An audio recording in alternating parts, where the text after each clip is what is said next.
साथियों नमस्कार, कैसे हैं आप सब लोग। साथियों आज एक टॉपिक डिस्कस करेंगे जो बहुत कॉमन टॉपिक है और आप सबकी जो है कॉमन प्रॉब्लम है, बट सॉल्यूशन नहीं है, जिस कारण हम घबरा जाते हैं। जैसी हमको राय मिलती है वैसा हम फॉलो कर लेते हैं। तो मेरे भाई घबराने का नहीं है। और एक बात हमेशा ध्यान रखना, मैं आपको एक गुरु मंत्र दे रहा हूँ, मन के जीते जीते हैं और मन के हारे हार। कि अगर मन से हार गए तो सब कुछ हार गए, और जब तक शरीर में दम है, लड़ रहे हो, तो वहाँ पर कोई भी ट्रबल जो है आपको नहीं होना है।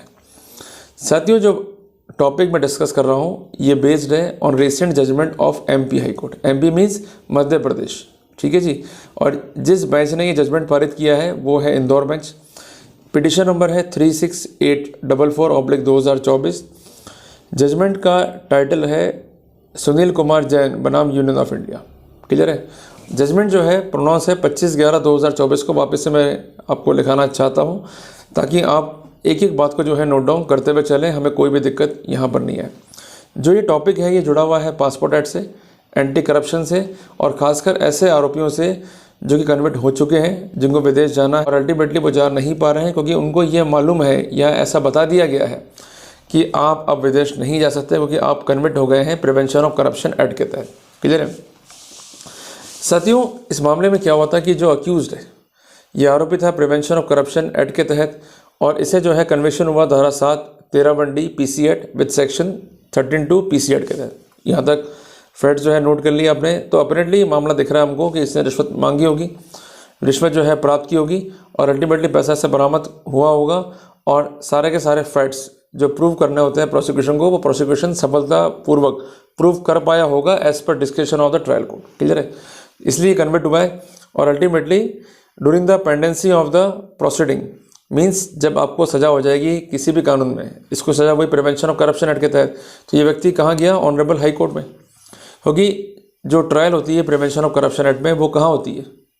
वो होती है सेशंस कोर्ट में, जो कि स्पेशली नोटिफाइड होता है for the purpose of trial for the offences punishable under the prevention of corruption act. यहाँ पर जो भी ट्रायल थी उसमें अक्यूज जो है दोषी हुआ, और जिस कोर्ट ने कन्विक्ट किया वो स्पेशल कोर्ट है जिसका दर्जा सेशंस कोर्ट के बराबर होता है। तो इसकी अपील कहाँ लाई करेगी? हाई कोर्ट में। तो अभी हमारे देश में क्या है? BNSS, पहले क्या था? CRPC। तो CRPC की धारा 374 में अपील जो है पेश की गई थी।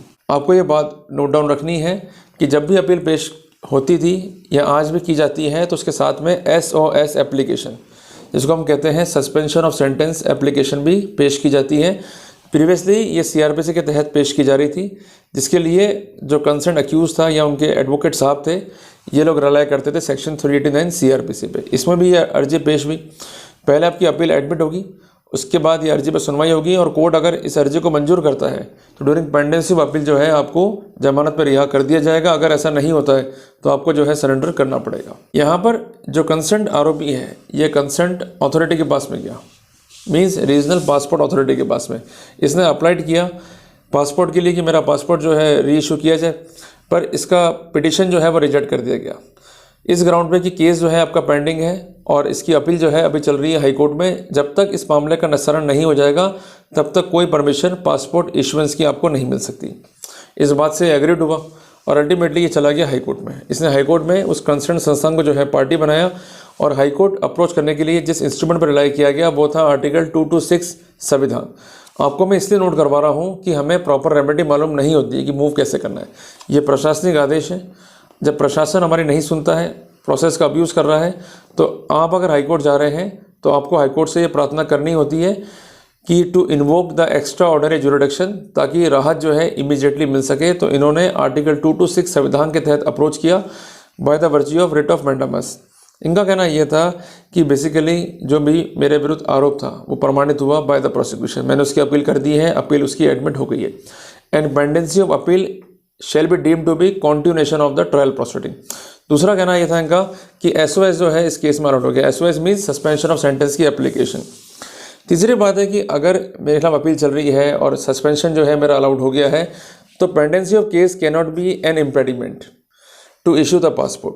तो कोर्ट ने कहा कि भाई ये बात तो सही है, भाई आर्टिकल 21 भी जो है संविधान का काफ़ी इंपॉर्टेंट है, जो कहता है कि आपका राइट टू लाइफ और लिबर्टी काफ़ी इंपॉर्टेंट है।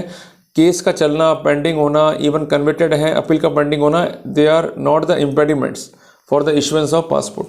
तो इस केस में डायरेक्शन दिए गए वापस से पासपोर्ट अथॉरिटी को कि जो भी तर्क हैं कंसर्न अक्यूज के द्वारा उसको आप कंसिडर करेंगे, उसके आवेदन को डिसाइड करेंगे with in 30 days from receipt of certified copy of this order.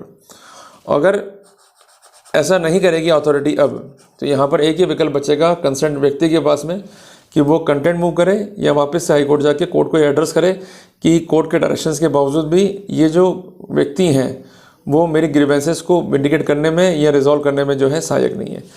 तो इस अप्रोच के साथ में जो है कोर्ट ने पिटीशन को डिस्पोज ऑफ कर दिया। पर एक बात ध्यान रखिएगा कि इसके आगे की पिक्चर क्या है कि जब भी ऐसा होगा तो कंसर्न आरोपी को जब भी अप्रोच करना है कंसर्न पासपोर्ट अथॉरिटी को तो उसको एक प्रॉपर जो है देनी पड़ेगी एप्लीकेशन, उसके साथ जो सर्टिफाइड कॉपी ऑर्डर की वो भी देनी होगी और रीजंस जो है स्पेसिफिक लिखने होंगे।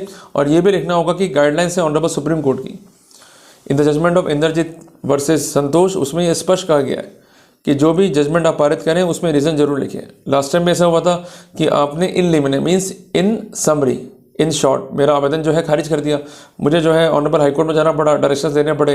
पर इस बार आपसे विनती है कि जो भी आप ऑर्डर करें वो रीज़न करें और इसके अलावा जो भी गाइडलाइंस हैं विदेश जाने की या पासपोर्ट इशुएंस की उसको भी जो है वहाँ पर कोट कर दें। कई बार क्या होता है कि अथॉरिटी मनमर्जी करती है, वो गाइडलाइंस जो है फॉलो नहीं करते हैं। ऐसी स्थिति में पुणे हम हाईकोर्ट को ये कन्विंस करने की स्थिति में रहेंगे कि हमने लॉ पॉइंट्स को रखा, हमने कानूनी बिंदु को रखा, बट उससे कंसिडर करने में कोई भी रुचि जो है अथॉरिटी नहीं दिखा रही है। It means authority is going to consider himself और इटसेल्फ और herself whichever is applicable beyond the preview of law about the rule of law which is not permissible. तो ऐसा करने पर ही आपको राहत मिलेगी, अदरवाइज आपको राहत नहीं मिल सकती। तो रास्ते आसान है, चुनने आपको पड़ेंगे। तो कुल मिला के इस कंटेंट के माध्यम से हमें ये चीज़ क्लियर हो गई। केस पेंडिंग है करप्शन एक्ट का तो विदेश जा सकते हैं, इवन कन्विक्टेड भी हैं तो भी जा सकते हैं। और it could not be an impediment in issuance of passport merely on the ground that a case under PCT is pending or it has been decided but appeal is pending। Clear हो गया? तो उम्मीद करता हूँ कि आज के topic में हमने समझा पासपोर्ट एक्ट के बारे में और उससे जुड़े प्रश्नों के बारे में जो कि कंसर्न है विद द कंसर्न ऑफेंडर्स जो कि जुड़े हुए हैं under the prevention of corruption act. Clear हो गया? साथियों जल्दी मिलते हैं एक नए टॉपिक के साथ। टिल देन जय हिंद जय भारत।